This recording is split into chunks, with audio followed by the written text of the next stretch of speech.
खुशामदीद दोस्तों। बहुत जमाने पहले की बात है जब हिंदुस्तान और पाकिस्तान एक हुआ करते थे। पंजाब के एक पुराने गांव में अशरफ दादा का घर आबाद था। अशरफ दादा खानदान के बुजुर्ग थे और देखा जाए तो पड़ोस के सभी घरों में भी वह सबसे बुजुर्ग इंसान थे। हर कोई उनकी इज्जत करता था। अशरफ दादा को उनके पोते और पोतियों के देखा देखी मोहल्ले के सभी बच्चे उन्हें अशरफ दादा कहकर पुकारते थे। जहाँ पर उनका घर था उसके आसपास में तकरीबन 20 से 25 मकान थे और सामने खेत, और खेतों के पास में 3 या 4 पेड़ थे। क्योंकि ये पेड़ आसपास में ही थे इसलिए उनका साया बहुत घना और सुकून भरा था। सुबह होते ही अशरफ दादा इन्हीं पेड़ों के नीचे चारपाई बिछा लिया करते और दिन भर उसी चारपाई पर बैठकर हुक्का पीते रहते। दोपहर के वक्त उनकी बहुएं वहीं पर उनके लिए खाना ले आती और मगरिब की नमाज के बाद उनके पोते उन्हें घर ले जाते। अशरफ दादा के 4 बेटे थे जिनमें 2 की शादी उनकी बेगम ने अपने हाथों से की थी। फिर उनकी नेक बेगम का इंतकाल हो गया था और बाकी दोनों बेटों की शादियां उनकी बहुओं ने करवाई थी। अलबत्ता अशरफ दादा की कोई बेटी नहीं थी, लिहाजा उनकी बहुएं उनका सारा काम करती और अशरफ दादा सारा दिन घर से दूर पेड़ के नीचे बैठे रहते। आते जाते लोग अशरफ दादा को सलाम करते और उनका हालचाल पूछते, फिर चले जाते। लेकिन अशरफ दादा की इस कदर शोहरत की वजह उनकी बुजुर्गी नहीं थी, बल्कि उनका कारोबार था जो कि सालों से चलता आ रहा था।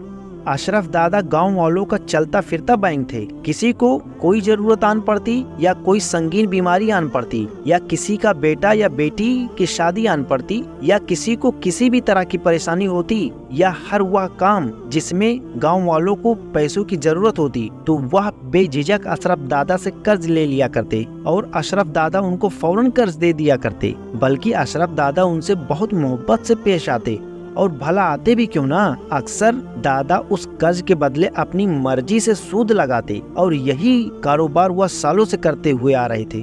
उनके खटिये पर रखे तकिए के नीचे उधार की रकम खाते में सूद की तफसीलात का एक रजिस्टर रखा हुआ था जिसे वह एक पल के लिए भी खुद से अलग नहीं होने देते।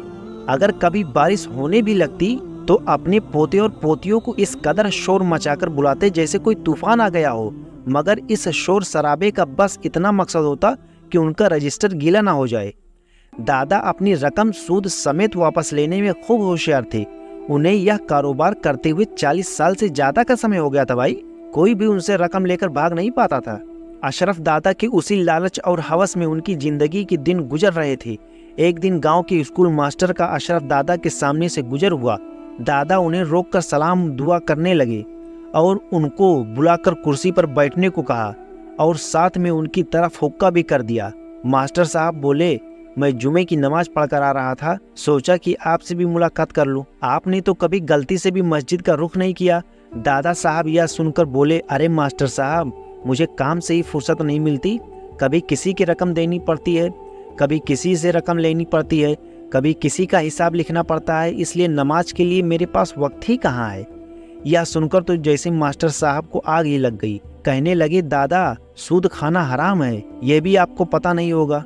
अगर आप बिना सूद के लोगों की मदद करना चाहें, उधार ही सही, और टाइम पर वापस ले लें तो आपको सवाब भी मिलेगा और लोगों की भी मदद हो जाएगी। लेकिन दादा को कहाँ नेकी की बात सुननी थी। दादा बोले, मियाँ, कहाँ हराम है। किसी को अगर वक्त पर उसकी रकम मुहैया करते हैं तो इसमें क्या हराम है। वैसे भी आजकल कौन किसको उधार रकम देता है। लेकिन मैं कभी किसी को इनकार नहीं करता, और अगर मैं उसके बदले में कुछ पैसे वसूल करता हूँ तो वह तो मेरी मेहनत के है ना कि हराम के। दादा को आज तक कभी कोई अल्लाह का खौफ याद नहीं दिला सका तो भला मास्टर जी की कहाँ चलनी थी। मास्टर जी कुछ देर गुस्से में दादा के पास बैठे रहे, फिर कुछ देर बाद दादा से रुखसत चाहिए। अगले रोज उनकी बड़ी बहू उनके लिए खाना लेकर आई तो कहने लगी कि अब्बा जी, आज गांव के मास्टर साहब की बीबी आई हुई थी, आपके लिए कुछ पैगाम देकर गई है। दादा ने झट से पूछा, क्या चाहती है वो। तो बहू ने बताया कि वह कह रही थी कि सूद लेना तो गुनाह है, हराम है। अगर दादा हमें बगैर सूद के कुछ रकम दे दें तो ईद के बाद मेरी 2 बेटियों की शादी है, बकरा ईद के बाद मैं वह रकम वापस लौटा दूंगी।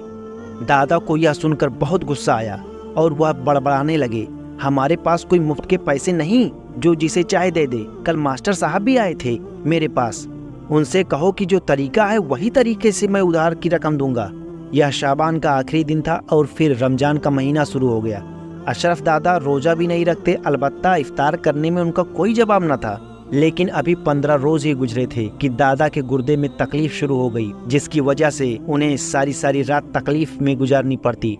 चारों बेटे बाप की बीमारी से बेहद परेशान थे। आखिर वह घर के बड़े बुजुर्ग थे, उनकी जरा सी आवाज पर घर के सारे लोग कतार में खड़े हो जाते हैं। लेकिन दादा तो रोज बरोज कमजोर होते जा रहे थे। कमर बिल्कुल चारपाई से लग गई। दादा की चारपाई अब दिन रात घर में लगने लगी और दादा भी उसी चारपाई पर पड़े रहते। अब तो उनमें बैठने की भी ताकत नहीं रही।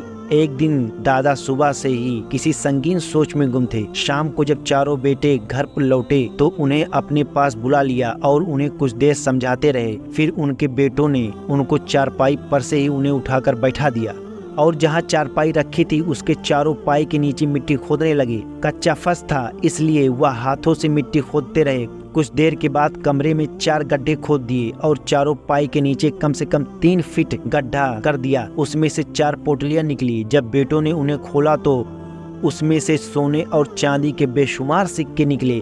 बेटों की आंखें लालच से चमकने लगी। वह जल्दी से सारा माल कमरे में हिफाजत से रखाए। अब तो यह रोज का मामूल बन गया। बाप रोजाना घर के किसी न किसी कोने की निशानदेही करता और बेटे उस जगह पर खोद के दबा हुआ खजाना निकाल लेते। इसी तरह ईद भी आ गई। वह उनकी जिंदगी की सबसे हसीन ईद थी।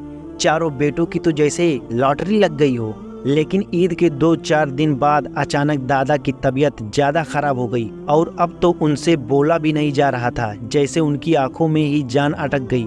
बेटों से कुछ कहना चाहते थे लेकिन कुछ कह नहीं पा रहे थे। बेटे बाप का इशारा समझ रहे थे, इसलिए वह बाप को चारपाई समेत उठाकर घर में घुमा रहे थे कि बाप कब किस कोने का इशारा करे और वो उस जगह को खोदकर वहां से दबा हुआ खजाना निकाल सकें। जैसे ही वह गुस्ल खाने की तरफ से गुजरे, दादा को तो जैसे मौत के फरिश्ते नजर आने लगे हों। उनकी आंखें जैसे बाहर की तरफ निकलनी शुरू हो गई। अचानक यह सब कुछ छोटे बेटे ने देख लिया तो फिर जोर से बोला कि बाबा का इशारा गुस्ल खाने की तरफ है।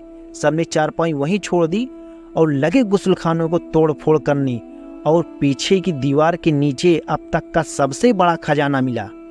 सारा का सारा घर खजाने की तकसीम में लग गया।